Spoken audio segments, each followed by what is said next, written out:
Brad Eli. Today is November 30th, 2023. Here are your latest Church Militant headlines. Pope Francis has canceled his trip to Dubai for the United Nations Climate Conference. The trip was canceled Tuesday on doctor's orders, owing to the pontiff suffering an ongoing infection that's causing lung inflammation. The Vatican said Francis deeply regretted not being able to attend. The 86-year-old would have been the first pope to speak at the annual UN event. The Texas Supreme Court is hearing a case that could potentially chip away at the state's pro-life laws. On Tuesday, the state's high court held a hearing regarding a lawsuit brought by abortionists and women against the state of Texas, arguing the existing pro-life law does not allow enough exceptions for pregnancy complications.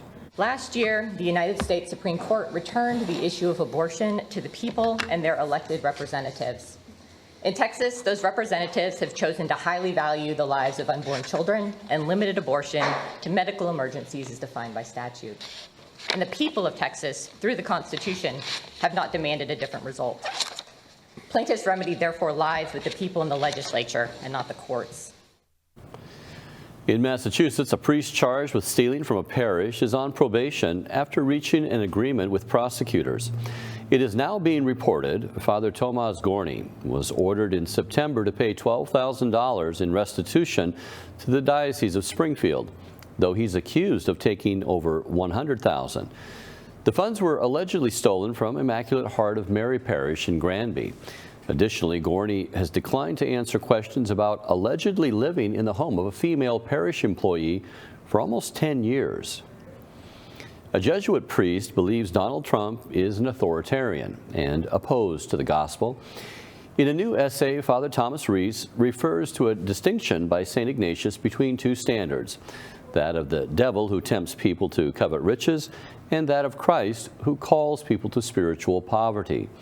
Based on this distinction, the leftist priest writes, "If we compare the gospel message with that of Trump and other authoritarian leaders, we can only conclude that he and they are antichrists." And in Norway, a bizarre case of murder where both the suspect and the victim identified as transgender. This week in Porsgrunn, Norway, a biological male who identifies as a so-called trans woman was reportedly arrested on charges of murdering his female partner, who herself identified as a so-called transgender man. According to an article this week from pro-woman website Redux, Norwegian police and media referred to both the suspect and the deceased by their preferred gender, reporting that a woman murdered a man, when in fact the opposite occurred.